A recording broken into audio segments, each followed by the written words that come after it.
Começa agora o Jornal da Cultura com William Correia. Boa noite. Serviço de inteligência detecta ameaças contra o Procurador-Geral da República por causa da lista com nomes de políticos envolvidos no escândalo da Petrobras. E veja também nesta edição. Caminhoneiros mantêm bloqueios em 7 estados e o governo manda multar cada veículo parado. Britânico de família rica é um encapuzado que aparece executando reféns. E militantes do Estado Islâmico destroem estátuas milenares do povo assírio no Iraque. Cheias no Acre atingem a capital Rio Branco e deixam 8.000 desabrigados. Criminosos se aproveitam do uso constante do CPF e praticam golpes bilionários com a clonagem de cartões. É matéria-prima para os fraudadores. Professores em greve no Paraná marcam assembleia para a semana que vem, após atendimento de parte das reivindicações. Venezuela propõe a troca de petróleo por produtos como sabonete e papel higiênico. Madonna assusta os fãs ao cair do palco em Londres.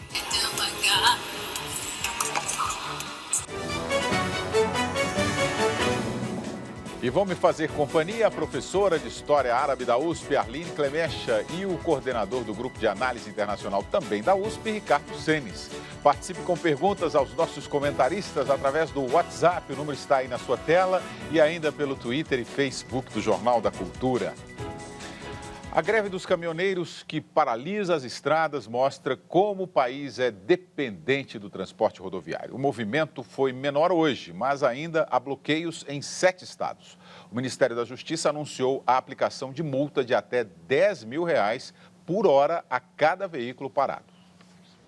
Esta indústria do Rio Grande do Sul, que processa carne de frango, está com a produção suspensa há 3 dias.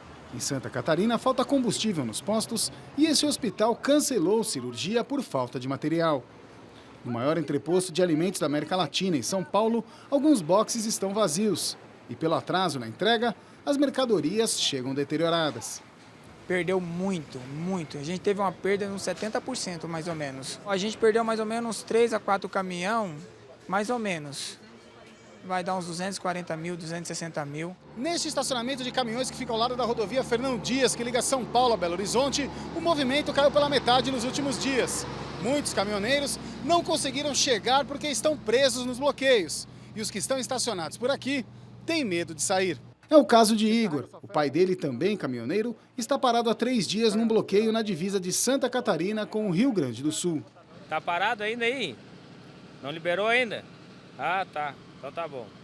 Para tentar pôr fim às paralisações nas rodovias, o governo prometeu sancionar a lei dos caminhoneiros aprovada no Congresso. O texto reduz o pedágio para caminhões sem carga. O governo oferece ainda suspensão de pagamento por 1 ano para quem financiou veículos novos junto ao BNDES. E a Petrobras não vai aumentar o preço do diesel nos próximos 6 meses. O governo propõe ainda discutir uma tabela com preço mínimo para os fretes. Tudo, né? Sobe o óleo, sobe os pneus, sobe tudo e o frete não sobe. O frete, em vez de subir, ele abaixa. Eu fui para Campo do Jordão o ano passado por R$2.000 e agora eu vou por 1.100. Caiu pela metade o valor. Tem que ter uma tabela de frete para transportar, Eu acho que o governo tem que olhar um pouco mais para o lado do transportador, né? São muitos impostos. Como eu disse, hoje nós pagamos 53% da carga tributária do transportador, vai de imposto. Hoje o governo endureceu também as medidas para quem descumprir as ordens judiciais de desbloqueio de estradas. Será aplicada uma multa de R$5 a R$10.000 por hora parada. Desde meados do século passado, o transporte rodoviário ganhou prioridade. Ferrovias e hidrovias ficaram em segundo plano. Se nós tivéssemos procurado continuar investindo na malha ferroviária, nós não estaríamos passando por esse problema que a gente tem do deslocamento muito rápido das cargas aqui no Brasil. Hoje os caminhões são responsáveis por transportar 60% da produção nacional, seguida pelos trens e embarcações. O que falta, na verdade, o que já falta há décadas no Brasil, é uma política consistente de transporte, de logística. Seria mais natural transportar de navios, até porque o grosso da concentração urbana no Brasil está no litoral. Não é? Porque os portos não respondem, os portos são um impeditivo ao desenvolvimento da cabotagem. Arline Clemecha, boa noite. O Brasil perde grandes oportunidades, né, em várias áreas. Essa é uma delas, né? Por que não investir mais em hidrovias, em ferrovias? Olha a situação agora que enfrentamos. Ainda mais com toda a malha hídrica que o Brasil possui. E esse é um problema histórico, não é? Quer dizer, o desenvolvimento brasileiro da segunda metade do século XX foi realizado segundo um modelo norte-americano que era beneficiário das indústrias automobilísticas, de caminhões e tal. E isso, então, determinou todo o nosso modelo. Outros países latino-americanos que tiveram uma industrialização, um crescimento econômico maior na primeira metade do século XX, ainda construíram uma malha ferroviária, como a Argentina, mas que acabou sendo sucateada recentemente, das últimas 2 décadas, de maneira irreversível. O Brasil talvez devesse realmente aproveitar esse momento, essa crise, que não é só dos portos, mas agora também, enfim, do diesel, para repensar os investimentos no setor ferroviário e, em segundo lugar, realmente o que o professor falou, quer dizer, no hidroviário, que está muito subutilizado mesmo. Ricardo Senes, boa noite. Boa noite. Esses 8 dias de paralisação já causam impacto na economia ou esses aumentos são aumentos esporádicos, temporários? Não, acho que tem 2 fenômenos aí se sobrepondo, né? Um que é o efeito em algumas cadeias específicas. Então, nas cadeias que são produtivas, que são muito concentradas na área onde o movimento foi mais forte, e particularmente de Santa Catarina e no Sul, tiveram áreas que sofreram fortemente. Então, uma das mais evidentes aí que tem sido noticiada é a cadeia do frango, né? Da carne do frango, que tem ali na área de Santa Catarina, no interior de Santa Catarina, é uma concentração enorme. Então, aí teve prejuízo dos 2 lados, para quem vende e para os produtores, etc. Aí está somando, obviamente, impacta preço no curto prazo, principalmente desses produtos que não são estocados, que eles dependem do deslocamento muito rápido da mercadoria, então hortifrutis, etc., e que vieriam dessas regiões mais afetadas. Esse é um fenômeno. O outro fenômeno é a questão, vamos dizer, da sazonalidade de preços de maneira mais ampla. Então, você tem sempre em janeiro alguns preços que oscilam para cima, mas tem a ver com questões de safra, tem outros elementos. Eu diria que é difícil associar os dois. Não diria que o movimento mais geral de preço está associado a essa greve específica, a não ser em setores somente específicos. O Caleb Souza aqui pelo Facebook, Senes, essas multas não estão sendo uma forma de repressão ao movimento? Quando a multa é feita porque estão impedindo o tráfego de outros veículos ou pessoas, aí sim, né? Mas nesse caso da paralisação, você acha também? Não. Se o caminhoneiro tiver, por exemplo, no acostamento? Pois é, aí teria que distinguir. Eu sou favorável a punir lideranças que fazem esse tipo de bloqueio. Acho que isso, você pode se manifestar, mas você não pode atrapalhar a vida do outro da maneira que está ocorrendo. E um bloqueio que está durando dias. Isso não é uma manifestação que você vai para a mídia e depois desmobiliza. Tá?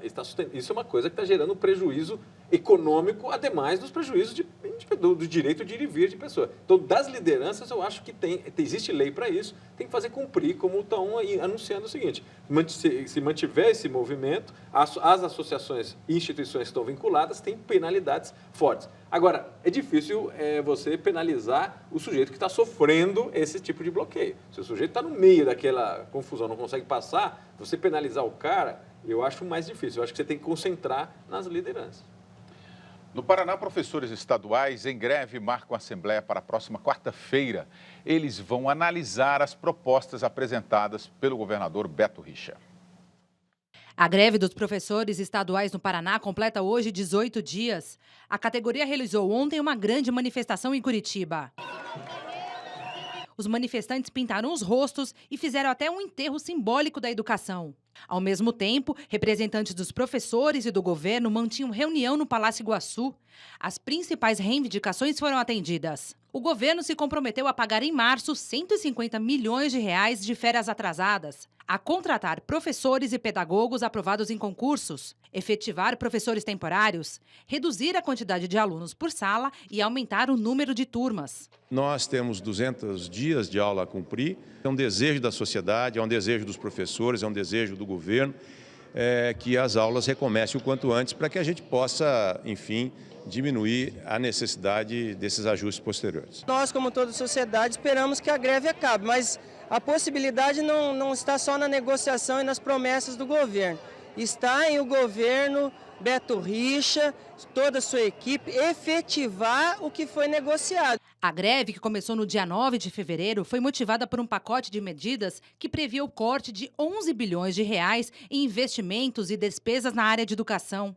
Quase 1 milhão de alunos estão sem aulas. Bom, vamos lá. Agora parece que estão chegando a um entendimento, né? Ainda bem, né? Pois é. Aí, William, a questão é o seguinte: você tem que fazer ajustes. Todos os governos, tanto no nível estadual quanto no âmbito federal, eles têm que fazer ajuste. A economia está desacelerando, significa que a arrecadação vai cair. Os sujeitos têm que fazer ajuste nas suas contas se quiserem manter minimamente o controle sobre elas. Agora, a grande questão é o seguinte: como é que você administra esses cortes?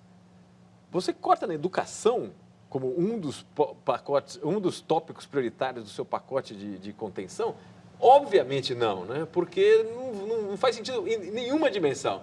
Do ponto de vista de impacto social, é óbvio que você tem uma rede de pessoas, não só os alunos que estão sendo prejudicados, mas a rede de profissionais e a própria qualidade da educação. Isso é uma coisa que você não recupera. Vai voltar à educação, esse período passou, foi perdido. Isso não é uma coisa que um governante faz em sã consciência. Você corta, o que você pode fazer é cortar em áreas cujo dano, primeiro, seriam menores. E segundo, que são passíveis de serem recuperados. Então, por exemplo, se você atrasar um determinado projeto, um investimento, teoricamente o impacto social e econômico é menor, porque você quando você tiver condições de fazer, você faz sem gerar prejuízo para outros. Então, me chama muito a atenção governantes em 2015 ainda buscar na educação uma área de fazer corte emergencial de contas públicas. Agora, vai chegar num acordo, possivelmente porque a manifestação e a greve está muito bem organizada e com enorme apoio da população. É isso que eu ia comentar mesmo, uma greve bem organizada, que,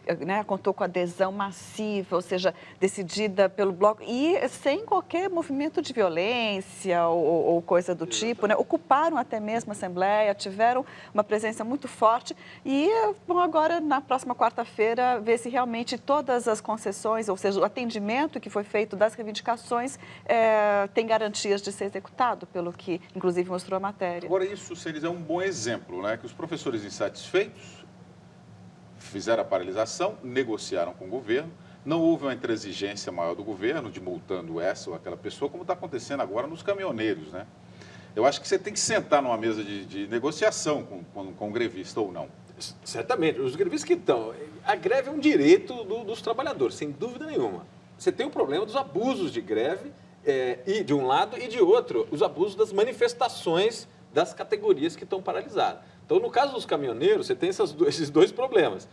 A questão da greve tem um problema, do que é abuso de greve, que você poderia classificar como saindo do âmbito específico do direito de reivindicação daquela categoria. E segundo, se as manifestações derivadas desse movimento grevista estão impactando a ordem pública. Eu acho que no caso dos caminhoneiros, essas duas coisas estão sendo afetadas. Então, de fato, é uma estratégia de negociação, tanto que o apoio da sociedade reduz, tá certo? E o que aumenta a capacidade de negociação e de mão mais forte do governo. No caso dos professores, como a Arline mencionou, a estratégia foi muito bem feita. Os sujeitos estão dentro das regras, eles estão respeitando os direitos dos demais, não teve nenhum caso de violência mais acentuoso, teve alguns confrontos, mas e estão fazendo uma pauta, e também como você colocou, uma pauta de negociação razoável. Então, me parece que esse é um caso, de fato, que ilustra bem o que é um processo democrático. Eu te fiz essa pergunta porque o André Buritis aqui pelo Twitter falou assim: Cenis é contra a greve dos caminhoneiros e a favor da greve dos professores. Foi isso que eu lhe fiz essa pergunta.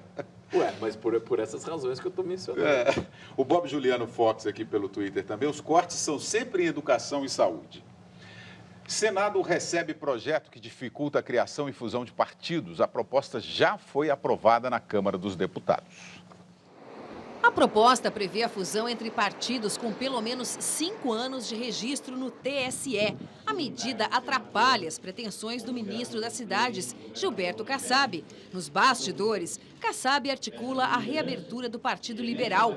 e uma futura junção com o PSD, partido fundado por ele. A nova legenda teria a segunda maior bancada na Câmara, desbancando o PMDB. O líder do PSD na Câmara desmentiu a ideia da fusão. Da mesma forma que o PSD, quando foi criado em 2011, recebeu apoiamentos de líderes partidários de outros partidos, né, de várias localidades do Brasil, o PSD e outros partidos também estão apoiando a criação do PL, que é um partido que tem uma história no Brasil, que está sendo resgatado e merece o apoio do PSD. O projeto também complica a situação de Marina Silva, ex-candidata à presidência da República, que tenta oficializar a Rede Sustentabilidade. Pelo texto, é preciso colher quase 500 mil assinaturas para criar uma legenda, e ninguém filiado a outro partido pode assinar a petição. Hoje, o Brasil tem 32 partidos, 28 deles têm representação no Congresso. Cenis, o país já tem partido de sobra, né? Acho que esse assunto vem em bom momento. Então, William, eu acho que tem, como todo assunto complicado, tem vários lados, né? Eu diria o seguinte, esse movimento de segurar, de alguma maneira, o processo de pulverização, de fragmentação do sistema partidário brasileiro, eu acho que faz sentido. Agora, não proibindo a criação de partido. Partidos têm que ter direito de criar. Mas não está se proibindo. Na verdade, você que é militante de outro partido, você não pode pedir para criar um outro partido. Exato, exato. Eu acho que esse que é o ponto. Uma questão é manter a liberdade de criação de partido. Acho que isso não dá para você restringir, a sociedade tem direito, etc. A grande questão é o que você tem que restringir, porque impacta a governabilidade, ele torna a fragmentação, leva a fragmentação do sistema político a um nível que é um pouco que a gente tem hoje, quase inadministrável. Então, você tem que evitar que essa fragmentação, essa multiplicação de partidos que são criados, se reflitam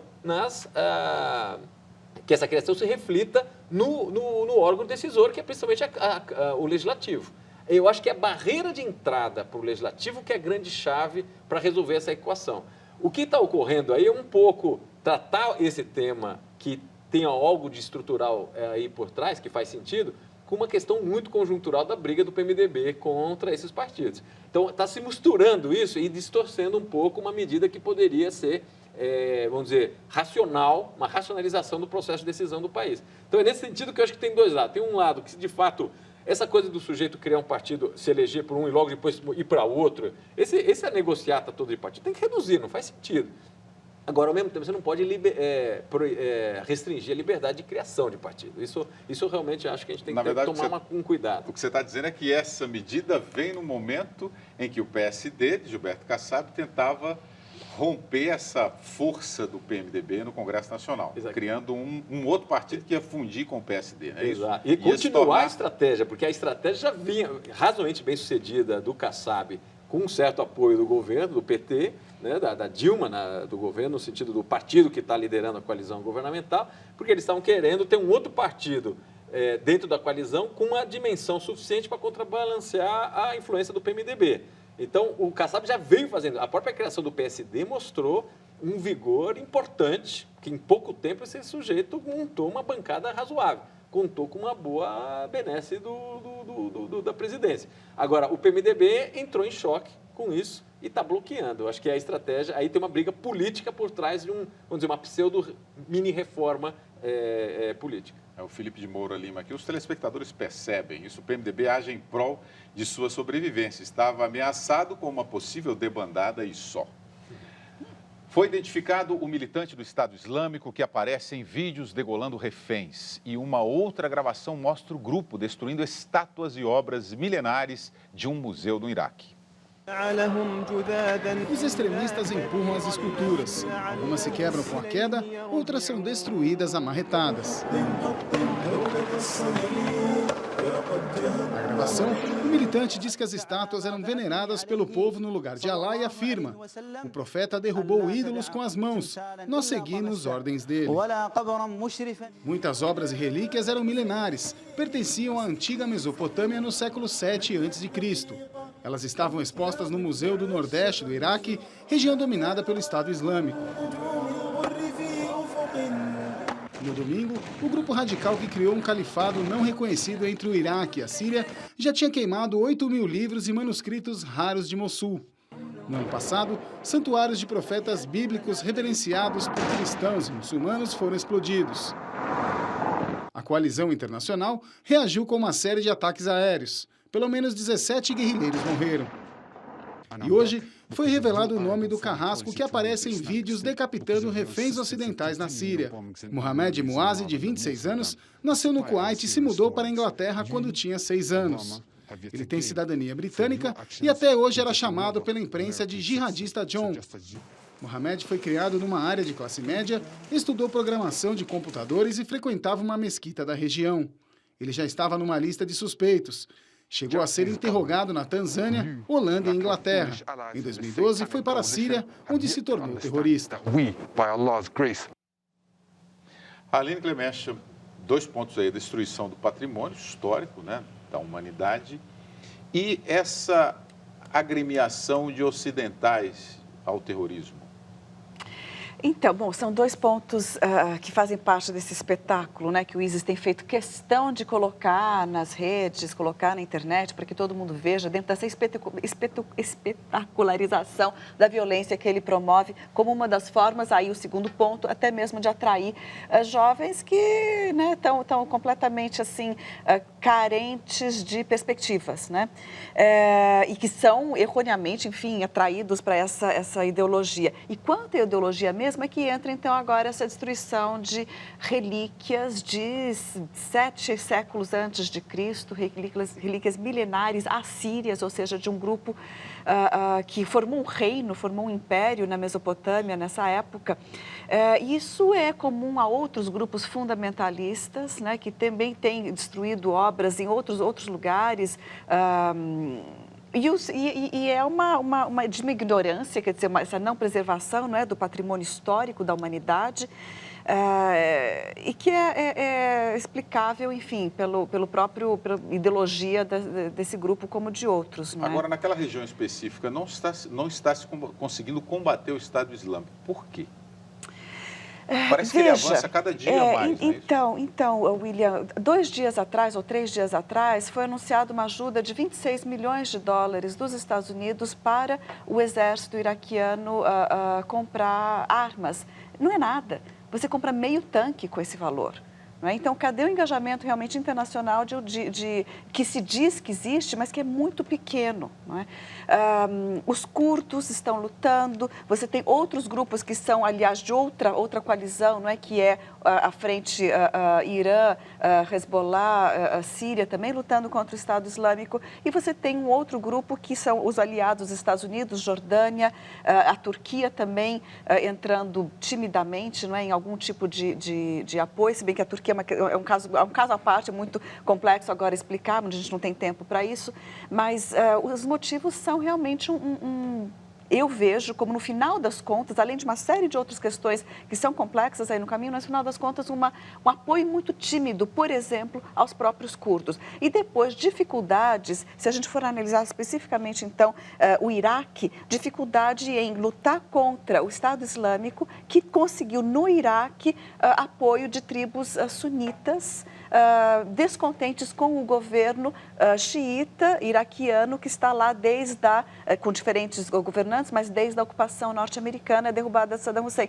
Tem uma série de fatores internos na região que estão dificultando essa luta, William. Principalmente esse ataque terrestre, né? Que os americanos não querem mais ver os seus soldados lutando E você não consegue, numa cidade como Mossul, de milhões de habitantes, atacar via aérea Mossul e libertar Mossul. Você precisa de tanque. Nas regiões curdas, você precisa de uma fileira de tanques defendendo os curdos desse avanço do Estado Islâmico. Então, está faltando realmente reforçar as presenças terrestres nesse momento. A seguir, cheias no Acre chegam à capital, Rio Branco, e a Corregedoria afasta o juiz que levou carros e o piano de Ike Batista para o condomínio onde mora.